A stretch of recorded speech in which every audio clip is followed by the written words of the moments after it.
Pada video sebelumnya, kita membahas sejarah diwajibkannya puasa Ramadan. Nah, di video kali ini, kita akan membahas salah satu ibadah sunnah yang selalu menemani bulan suci ini, yaitu salat tarawih. Ibadah ini menjadi ciri khas Ramadan dan memiliki sejarah panjang sejak zaman Rasulullah. Lalu, bagaimana awal mula pelaksanaan salat tarawih dan bagaimana perkembangannya hingga kini? Kata tarawih berasal dari bahasa Arab yang berarti istirahat atau bersantai, karena awalnya dilakukan dengan jeda di antara rakaatnya. Namun, bagaimana sejarah awal pelaksanaan salat ini?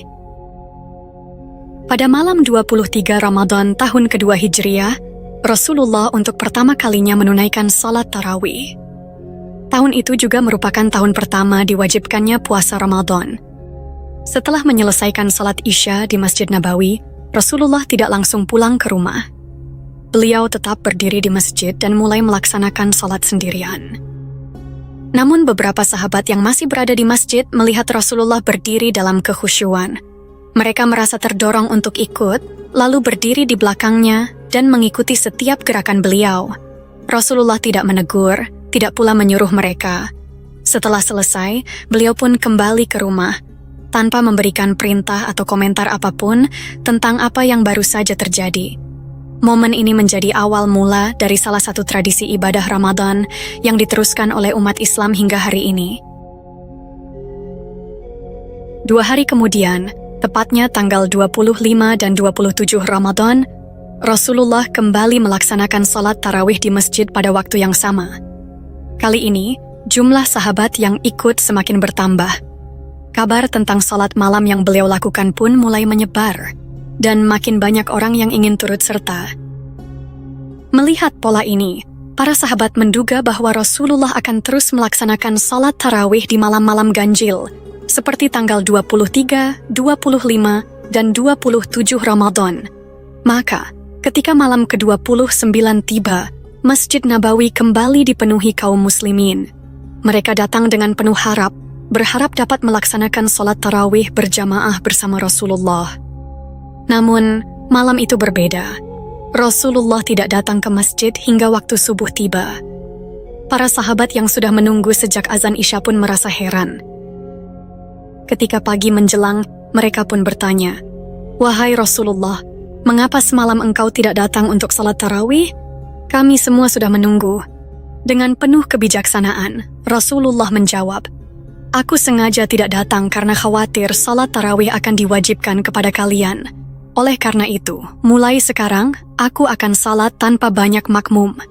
Jika kalian ingin menunaikan salat tarawih, maka lakukanlah sendiri-sendiri." Mendengar penjelasan Rasulullah, para sahabat pun memahami hikmah di balik keputusan beliau. Sejak saat itu, mereka menjalankan salat tarawih secara munfarid atau dalam kelompok kecil tanpa imam tetap. Tradisi ini terus berlangsung hingga Rasulullah Shallallahu Alaihi Wasallam wafat. Di masa pemerintahan Abu Bakar radhiyallahu anhu, kaum muslimin masih menunaikannya seperti sebelumnya, secara individu atau dalam kelompok kecil, tanpa imam tetap. Tidak ada perubahan besar dalam tata cara pelaksanaannya, dan umat Islam tetap menjalankan ibadah ini sesuai kebiasaan yang telah diwariskan. Namun seiring berjalannya waktu, ketika kepemimpinan beralih ke Umar bin Khattab radhiyallahu anhu, beliau melihat sesuatu yang membuatnya berpikir.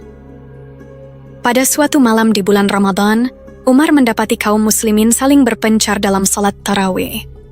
Ada yang salat sendirian, ada pula yang membentuk kelompok-kelompok kecil dengan imam mereka masing-masing. Melihat kondisi ini, beliau berkata, "Menurutku akan lebih baik jika mereka dikumpulkan dalam satu jamaah dengan satu imam." Ia kemudian mengumpulkan kaum muslimin di masjid dan menunjuk Ubay bin Ka'ab radhiyallahu anhu sebagai imam tetap untuk memimpin salat tarawih. Saat menyaksikan umat Islam salat bersama dalam satu saf yang rapi, Umar menyebut keputusan ini sebagai bid'ah hasanah atau inovasi yang baik dan sesuai dengan sunnah karena memudahkan umat Islam dalam beribadah. Pada masa kepemimpinan Ali bin Abi Thalib radhiyallahu anhu, tata cara salat tarawih masih tetap dilaksanakan secara berjamaah sebagaimana yang telah diperkenalkan di era Umar bin Khattab radhiyallahu anhu. Namun, ada sedikit perubahan dalam hal jeda istirahat atau yang dikenal sebagai tarwihah. Jika di masa Umar bin Khattab radhiyallahu anhu, salat tarawih dilakukan dengan pola istirahat setiap selesai 2 rakaat, sehingga dalam 20 rakaat ada 10 kali istirahat. Maka di masa Ali bin Abi Thalib radhiyallahu anhu, pola ini sedikit diubah. Beliau menetapkan bahwa istirahat dilakukan setiap 4 rakaat, sehingga dalam 20 rakaat hanya ada 5 kali istirahat. Seiring berjalannya waktu, bentuk salat tarawih kembali mengalami perubahan. Tepatnya pada tahun ke-99 Hijriah, ketika Umar bin Abdul Aziz menjadi khalifah dari Bani Umayyah, jumlah rakaat yang telah lama menjadi tradisi sejak masa Umar bin Khattab mengalami penyesuaian. Sebelumnya, umat Islam telah terbiasa melaksanakan salat tarawih sebanyak 20 rakaat, ditambah 3 rakaat witir. Namun, di era kepemimpinan Umar bin Abdul Aziz, jumlahnya bertambah menjadi 36 rakaat, di luar witir. Dengan demikian, total salat malam di bulan Ramadan pada masa itu mencapai 39 rakaat. Menurut Ahmad Zarkashi, beberapa sumber menyebutkan bahwa perubahan ini berawal dari kebiasaan umat Islam di Makkah. Diceritakan bahwa di Masjidil Haram, salat tarawih dilaksanakan dalam format 20 rakaat, dengan jeda istirahat setiap 4 rakaat. Di sela-sela istirahat tersebut, mereka memanfaatkan waktu untuk melakukan thawaf mengelilingi Ka'bah. Melihat hal ini, Umar bin Abdul Aziz merasa bahwa kaum muslimin di Madinah tidak memiliki kesempatan yang sama untuk thawaf.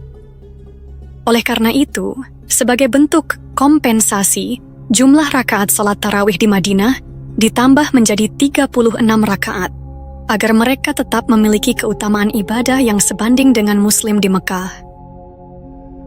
Dengan demikian, umat Islam di Mekah dan Madinah memiliki cara masing-masing dalam menghidupkan malam-malam Ramadan dengan salat tarawih. Perbedaannya terletak pada bagaimana mereka memanfaatkan jeda istirahat atau tarwihah. Di Mekah, setiap selesai 4 rakaat salat tarawih, umat Islam beristirahat sejenak. Saat jeda ini, mereka melakukan tawaf mengelilingi Ka'bah sebanyak 7 kali. Banyak di antara mereka yang juga menambah salat sunnah 2 rakaat setelah tawaf, sebelum melanjutkan salat tarawih. Dengan pola ini, mereka mendapatkan 4 kali istirahat sepanjang salat.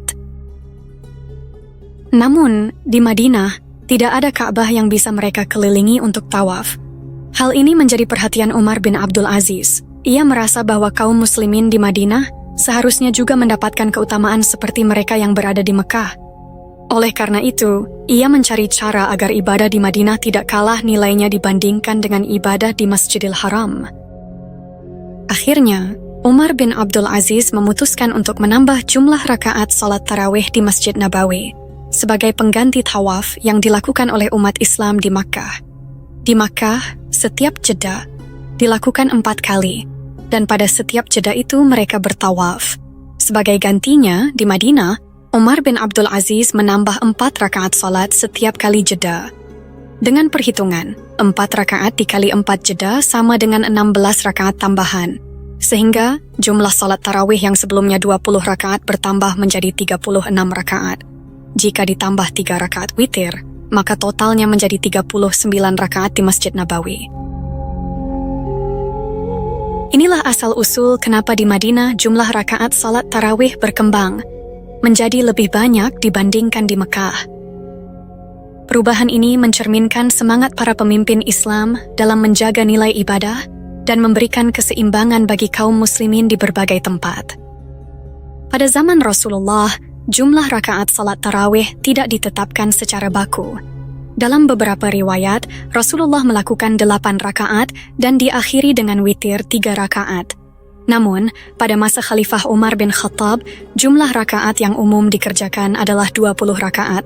Mazhab Maliki dan Syafi'i menetapkan 20 rakaat sebagai standar, sementara sebagian Muslim tetap melaksanakan 8 rakaat berdasarkan kebiasaan Rasulullah. Kemudian, Pada masa Umar bin Abdul Aziz, jumlah rakaat salat tarawih di Madinah bertambah menjadi 36 rakaat. Penambahan ini bertujuan untuk menyamakan keutamaan antara muslimin Madinah dan Mekah, di mana muslimin Mekah mengisi jeda istirahat dengan tawaf.